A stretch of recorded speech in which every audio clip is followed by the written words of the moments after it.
Hello, it is Reen here. Today I'll be talking about my January wrap-ups. In January, I read 10 books. I read 10 books in January. And let's start with the first one. The first one I read was A Christmas Carol by Charles Dickens. This was a crossover from December to January, so it's considered a both December and January reads. I found this book really easy to digest and easy to read, even though the language felt old and felt very traditional, like old style English writing structure, but it was still very easy to read. I found it quite entertaining. It was a very quick read. As you can see, it's very short. It's a very quick read. It's about a man called Scrooge, and his personality is a very grumpy man. He's not thankful at all, no nonsense, and he just is very selfish. And we follow his journey as we look through his Christmas past, Christmas present, and Christmas future. So we kind of follow these spirits per se, and they take him in his kind of spirit world in this journey in the past, present, and future, so that you can reflect on how he has been as a person in general. This felt really reflective and almost philosophical, because he had to think about a lot of what it means to be alive at this time in the past and in the present and also in the future. He also thought a lot about others around him, which I felt was really nice, because that's obviously character development. I've heard people read it every single year for Christmas just because it feels very cozy and very easily digestible, which I completely agree. I might try to make it a tradition to read it every year, but I gave it 4 stars. The next book I read is For the Throne by Hannah Whitten. This is the sequel for her Wilderwood series. I read the first book around December last year, and then this is the second book that continued in January. The premise of this book is that it is a YA fantasy. I would say it's a YA fantasy romance even. The first book was a retelling of Little Red Riding Hood, and then this one is just a original story, I suppose, because it is from her sister's perspective. For this one specifically, we follow Neve, which is the sister of Red. She's been trying to save her sister in the first book from getting sacrificed, because that was kind of their culture. It's kind of what has been done for centuries. At the end of the last book, she was pulled into the underworld because she tried to save her sister using dark powers, and even she admitted herself that she felt really strong with her dark powers. We follow her story alongside with the main male interest, which is Solmir. He is one of the 5 kings in the underworld realm who got pulled down when the magic of this world got collided, and they were pulled underground and they were never seen again for centuries. Overall, I found this book mediocre because I think I just didn't really enjoyed Neve's perspective per se. She's definitely more manipulative. She's more logical in a sense that she just does what she has to do, which makes it really difficult to empathize with her and her actions, and it was difficult to follow her thought processes as well, because I felt that she didn't have enough reasoning for her motives. And actually, despite having to follow her story, it's actually a dual perspective. Actually no, it's a multiple perspective, because we follow Neve, and then we also follow Red, and we also follow an additional character which used to be Neve's love interest in the first book. I found that a little bit confusing, because again, I think with the perspectives, I enjoyed one perspective more than the other, and I didn't care for another perspective, because I was like, oh, where did this guy come from? I didn't want to read his perspective. But on the other hand, I can appreciate what this book is about, because it is exploring past trauma. It's also exploring mother-daughter relationships, sisterhood relationships, coming to terms with the darkness within yourself, which is one of the big things that Neve was struggling with. Also explored how she feels about love, and also how she feels whether or not she deserves to be loved, because I think she feels a lot of resentment and hatred towards herself because she blames herself for the things that happened around her. Although I must admit, the world building in this book was very much expanded, because whilst in the first book we really explored the Wilderwood and the forest aspect, now we get to explore the underworld and kind of just crazy expanse of land and just crazy things that happen, because they meet really strange and monstrous creatures and they kind of have to battle with them. I think Hannah Whitten definitely explored much more of the world building in a very well-paced and well-structured execution, because you don't get it all at once. You get it scene by scene as the journey goes, and this is a story where you will walk with the character and actually see the world through their eyes. But overall, I gave it a 3 stars because I neither liked it or disliked it, but I will definitely be unhauling it because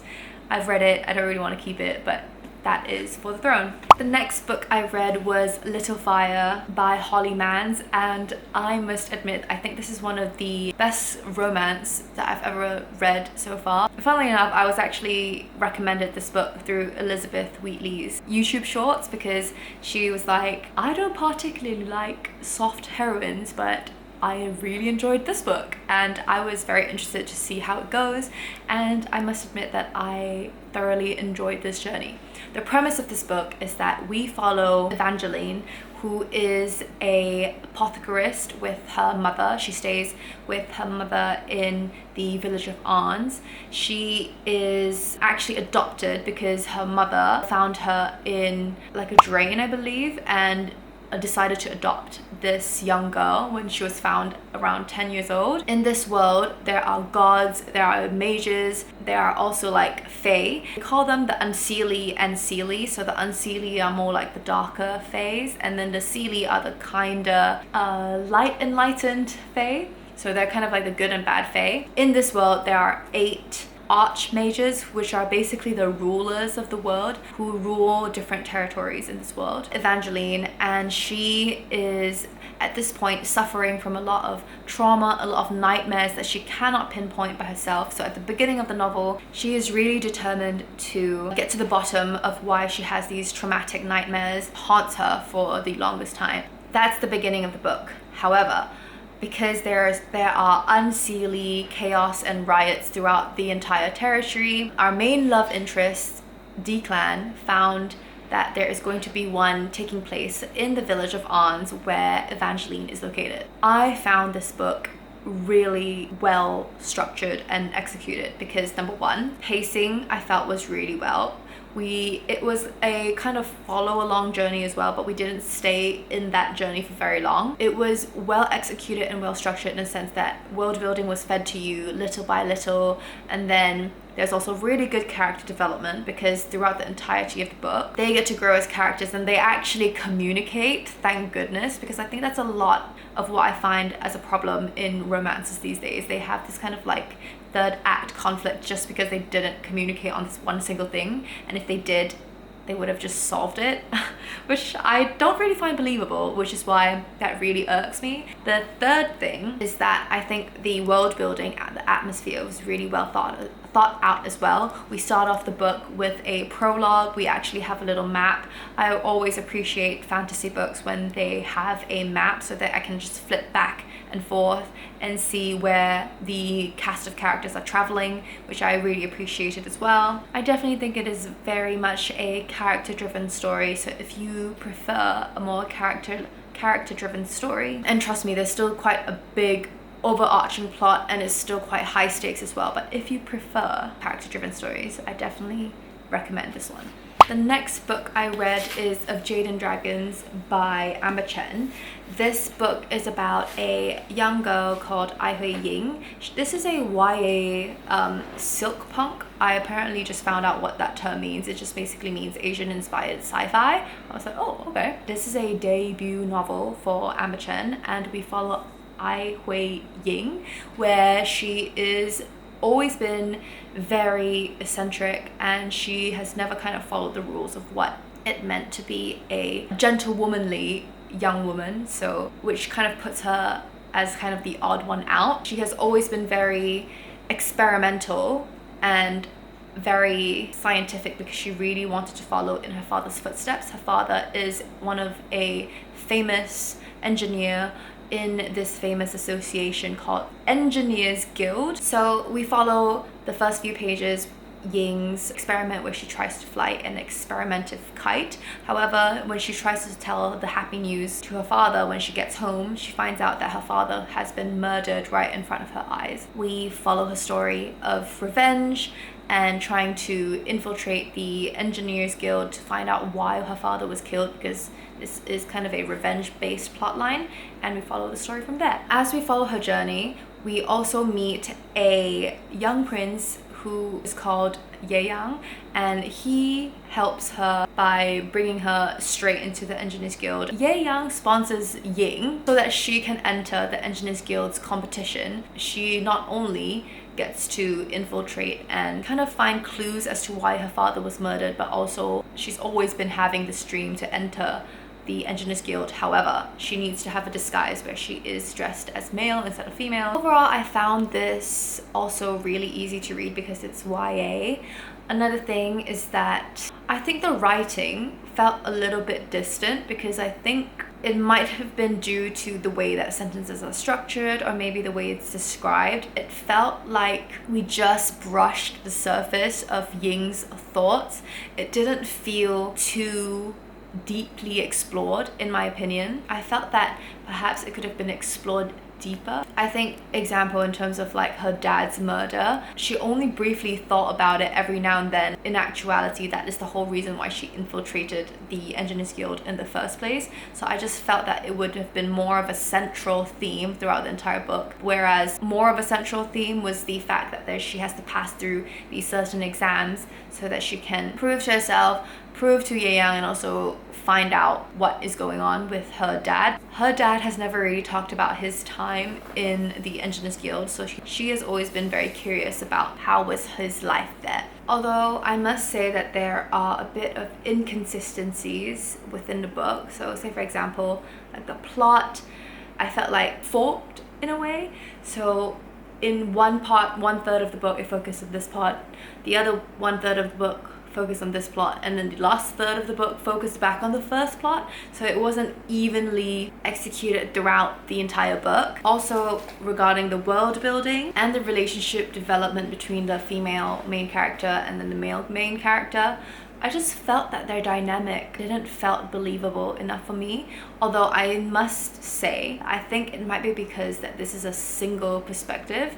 I felt that the most of the time when I feel that I can really connect to both main male and female characters is when there is dual perspectives, but this is a single perspective, so I can't really figure out what is the male main character intentions are. So I feel that it wasn't described more because of the lack of perspective. It needs to be described in more detail, which I felt was lacking in this book. Although I gave it 3.5 stars, I rounded it down to 3 stars. I enjoyed reading in Ying's perspective because I felt that she was young, reckless, and emotional, which is completely someone. It fitted the story really well because throughout the book her actions were justified in a way because she's young, she's reckless, and she's emotional, which is why she does the decisions that she did and she said the things she said because she's in that age. Felt that there was a missed opportunity where the author could talk about the patriarchy in the book being a female. I just felt like that was just discussed on a surface level. It wasn't explored deeper. It could have been discussed where she talks about how she felt and what are the injustices and how unfair it is. But yeah, I think overall I'm excited for the sequel that is happening in June. It is a duology, so once I finish that, I'll be done with the series. The next book that I read is Before the Coffee Gets Cold by Toshikazu Kawaguchi, and this is a book given to me for Christmas by my cousin. It is quite a short book. It is only just over 200 pages, so 210. It was a very quick read. I think I read it within 2-3 days, or 2 days even. I think this is quite a well-known book throughout BookTube and in general, but this book is about a quaint little cafe in Tokyo, and this cafe is well known to have magical properties where it can take you back in time. Although there are a lot of rules if you want to go back in time. There are a lot of predetermined rules that just makes it really hard to travel back in time because you have to say for example, sit on a specific seat even before requesting to go back in time. It also follows a cast of characters. They are interconnected, their stories are interconnected, because I think it was well thought that the cast of characters should be people that are almost close to the cafe owners. They kind of form like their own little community. They keep coming back to the cafe even after they travel back in time. I think that's the one thing about Japanese translated fiction, is that they always seem to feel very cozy. They feel kind of like a hug in a book. They're always very hopeful and they're always very atmospheric, which is a thing that I really appreciate in the Japanese translated fiction world. And yeah, overall I really like this book. I think I would continue in the series as well. The next book I read was The Invisible Life of Addie Laurue by V.E. Schwab. I got the special Waterstones edition, which has these lovely sprayed edges of flowers, which are significant to the story as always. And also it has really gorgeous end papers and book. There's also like an entire middle page that is dedicated to everybody's artwork, which is like gorgeous. Look at that. Which is kind of like why I feel like I could never get rid of this book, because it's just so pretty. But anyway, I read this book. This book is about Addie Laurue. At the beginning of the book, we follow kind of a dual timeline, or well, several timelines versus modern day, and we follow why she has become immortal and what has driven her to this point. Kind of made a deal with death, almost like a grim reaper kind of god, a dark god. It is kind of confusing to read because it keeps flitting back and forth with the timelines, and it slowly kind of explains the mystery as to why she's become the way she is, why she's immortal, why can nobody ever remember her. I must admit that V. Schwab has a way in writing that really brings words and paragraphs together in such a way that feels really magical and lyrical, but not overly flowery, which is really nice. The only thing that I wanted to say was that it is quite a thick book. This could have been easily cut down by 200 pages. I felt that a lot of the stories and the timelines felt really repetitive. I found that it was quite predictable towards the end. Another thing that I wanted to say, that Addie has been living for 300 years, almost 3 centuries, and she doesn't feel like 300 years old, because I feel like she is really stuck to her past, so she doesn't really develop much character development in that sense. The only thing that really drives her is kind of her self-righteousness and a determination to kind of bring down the god that once gave her this power slash curse. But yeah, that is kind of why I gave it 3 stars. Overall, I enjoyed the book. I would keep the book, but it was okay. Okay, then immediately after that, I read DallerGut Dream Department Store by Mie Lee. This is translated from Korean, so I was really happy that I got to read more translated fiction this month during January. And then I found this book really dreamy. The atmosphere was phenomenal and impressive. I just cannot believe at how creative this author's imagination is, and the way that she brings it to life through words is just incredible. Another thing that I wanted to note is that because it talks about dreams, it kind of feels like it's very magical as well. And till this day, I still don't know whether or not the perspective that we follow, Penny, is it kind of like a spiritual, magical, made-up world? Because there is characters where it existed in real life Korea, so I'm not sure whether or not this is actually taking place in the dream subconscious world, or I don't know, because we meet like so many cast of characters. We even meet at one point Santa Claus, which is kind of crazy. So as I said, I don't really know what kind of world we're set in. All I know is that there is a dream conscious world, and there's also the real life normal people world. We basically follow a young woman called Penny, and she is trying to get into a job at the DallerGut Dream Department Store because it's been one of her long-time goals in life to just work in this department store where it sells dreams. So you get to choose dreams from shelves in different levels. So each different level kind of specializes in different types of dreams. It could be happy dreams or emotional dreams or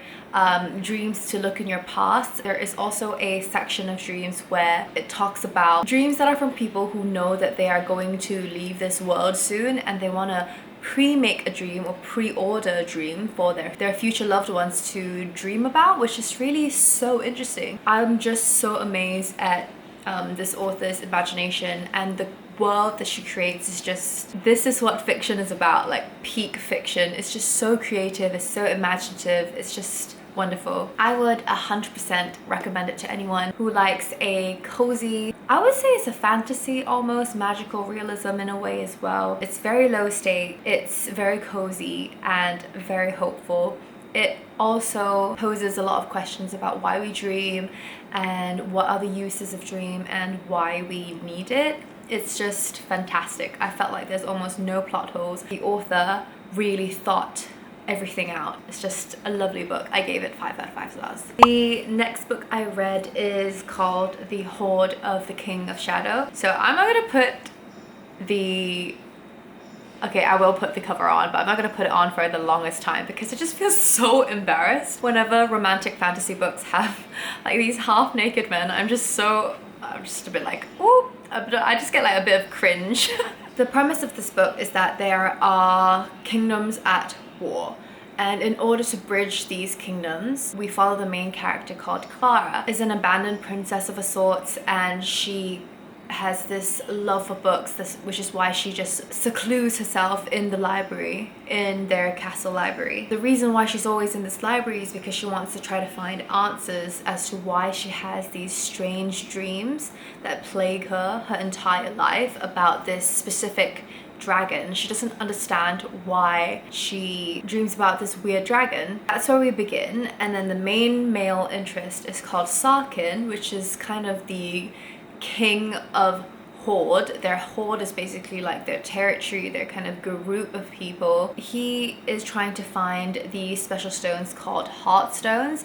One thing leads to another, and he is led to Clara's kingdom, who is said to have one last dying heartstone, and Sarkin thinks in his arrogant little head, thinking that, you know, if I just storm into this another kingdom and just brutally force them to give me this heartstone, they would comply. But it just makes no sense. It is very high fantasy. The world building, there is a lot of magic, a lot of gods and goddesses. The main reason why I didn't really like this book was because I felt that the main male character is just awful.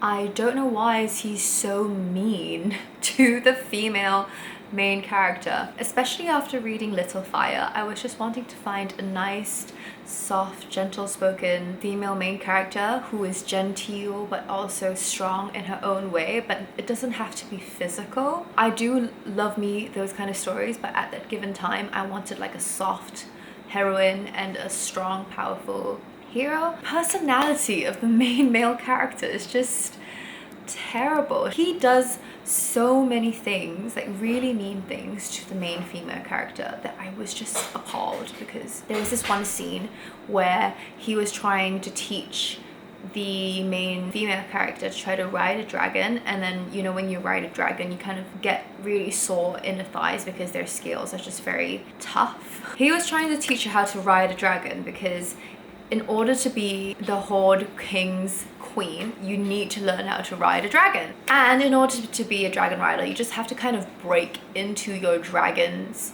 skin. It's basically just torturing yourself until you get calluses so that you numb yourself to the pain. But he was just really rough about it. At one point this scene, he just throws her off to get her over the fear of flying and heights. Like, how awful is that? It's just terrible. Yeah, that is just one of the many scenes as to why I really didn't like this book. Also, it felt really insta-lovey. It felt like they were physical first, lust first over love, and I just didn't feel the chemistry between the characters before they really started getting physical. Yeah, the main male character is just really mean. I don't really like him, and yeah, just End of story.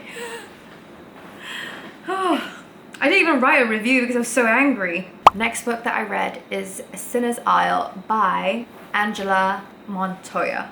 And I found reviews that says that this was very magical, like atmospheric, and it was also Tangled inspired, but make it pirate theme because it is very much pirate central and also very ocean central. So we follow our main female character called Rosalinda. She is born with innate powers, special powers. She basically gets to cast shadows and these shadows do her bidding. If you're a woman who is born with magical powers, you are inherently called a witch. And if you get found out, you will be exiled from your family and you'll be thrown onto this island called Sinner's Isle, because there's this whole backstory and lore that the goddess of this world is kind of sinned, which is why she has these magical powers, which is why she isn't normal like everyone else. That's why the island has come to be known as Sinner's Isle. Our main male character is actually a pirate prince. He is well known throughout the world that his father is a very famous pirate king, and he's kind of like swashbuckling and charming but also really dark. Every time someone uses swashbuckling, I just think of Eugene Fitzherbert, so that's where I get mostly my Tangled inspired. Also, it is very Tangled inspired because Rosalinda is actually locked up in this island, forbidden to leave. It's not a tower, but she is definitely forbidden to leave. Her main purpose in life that society has placed on her is to be sacrificed as a vessel to the king. They can use a witch's power to their ultimate control and just to exploit them, basically. And that is the premise of this world. Oh, and I haven't mentioned the main male character name, the pirate prince. His name is Mariano. I found the atmosphere to be quite similar to Tangled, I would actually say. It kind of feels like I'm looking at a scene unfolding that feels very magical and charming, but there is darkness lurking beneath the surface. That's kind of where I drew that comparison. In terms of the chemistry between the two main characters, I felt that even though they were physically attracted to each other, I still felt like they had time. Even though it's a very short span of days, they still had time to get to know each other. They still had time to kind of build that trust upon each other. At the beginning, they felt like enemies to lovers, but throughout the days when they were helping each other from their quests, helping each other to get things done. I mean, Rosalinda kind of blackmails him to do her bidding, which is, again, another Tangled inspired thing. If you remember the scene where she's like, I will use this frying pan.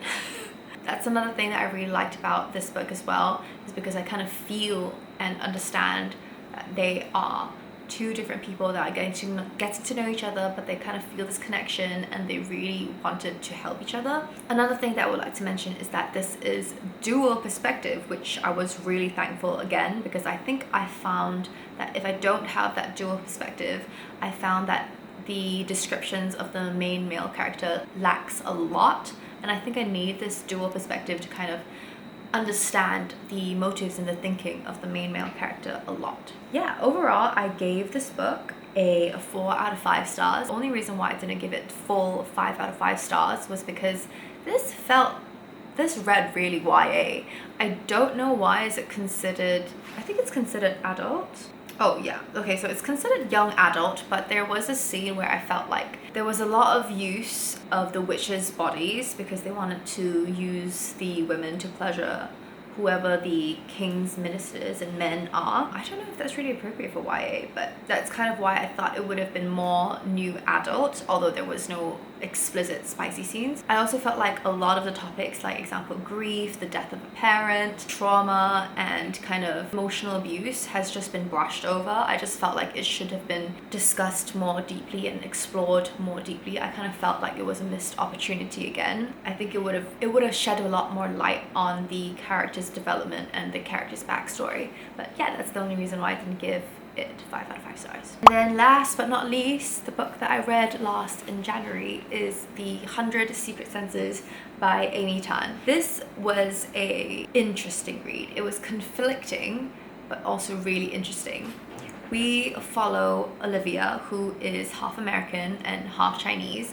We follow almost her entire life story from her childhood to the present time. At a very young age, finds out that her dad actually has another daughter in China, and in his deathbed he has requested for his daughter to be brought back to America so that she can be taken care of well in America instead of being alone in China. And we follow these two sisters' perspectives. So one is Olivia and the second one is the sister from China called Quan. And we follow how their stories are intertwined.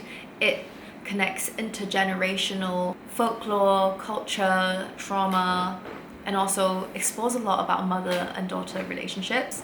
This is a really complex story about all of those things and put into one. So far, I remember that the structure of the book was actually really difficult to get into. If you get past that 1/3 of the book, it would have been easier to read, because how this was laid out is that you first follow a few pages of Olivia's perspective, starting from childhood, and then you also get these excerpts almost of Quan's story. Quan is described as have yin eyes. Yin eyes basically means that she can see spirits, she can see ghosts, and she can communicate with them, and she can remember her past life. She has always been trying to tell these stories to Olivia, which Olivia blatantly refuses to acknowledge, and Olivia just blatantly just refuses to listen. But Quan has always been quite persistent with why she wanted to tell all these histories and these stories. So we get these excerpts of how Quan remembers her past life. Quan remembers how Quan also recounts her life in China and how different it is to America, and we also explore their relationship dynamic. I must say that actually when I was reading it, I felt really angry and disappointed because Olivia is not a likable character. She is mean to Quan, who is, you know, new to America, and she doesn't know any English words and everything. She is also very unaccepting of the sister. I mean, it doesn't help that the mum is the way she is, but it doesn't help that Olivia didn't try to understand Quan and try to just put herself in Quan's shoes. She deliberately almost becomes a bully to Quan, which made me really uncomfortable to read, because I have my own sister and I could just never imagine myself doing that to her. But again, this might be a different dynamic because this is a half sister that she's never known existed until her dad passes away, and then this magical new sister just comes to become her new sister. Obviously, it's going to change dynamics.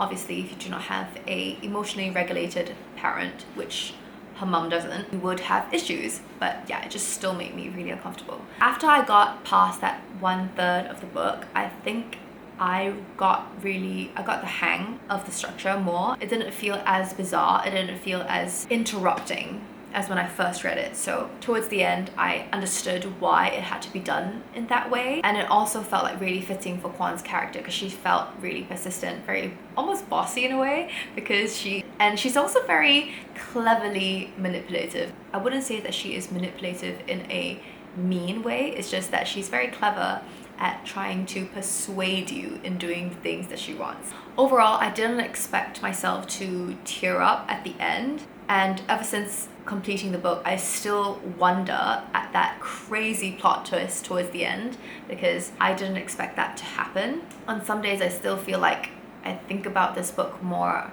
than I should, so I guess it did make quite an impact. I mean, I just gave it 4 out of 5 stars, but maybe I'll bump it up to 4.5. Personally, I feel like I related to a lot of Quan and Olivia's kind of rationale, because growing up as a immigrant Chinese, I felt like I really related to it. So that's kind of why I also really liked the book. It made me think a lot, and it made me really reflective as well. I believe in past life personally, and I believe in karma, so it's interesting to see how those kind of superstitions are reflected in this book, and how also a lot of these superstitions are reflected on my parents and just people around me who are also Chinese immigrants. But yeah, I definitely would keep this book, even though I actually don't remember where did I get this book from. I don't know if it was from a friend. I don't know how it ended up in my library, but yeah. This is the last book that I read in January. And yeah, that is it for this video. Thank you so much for listening. What is your favorite book in January that you've read? Tell me all about it in the comments if you'd like. And yeah, I will see you in the next video.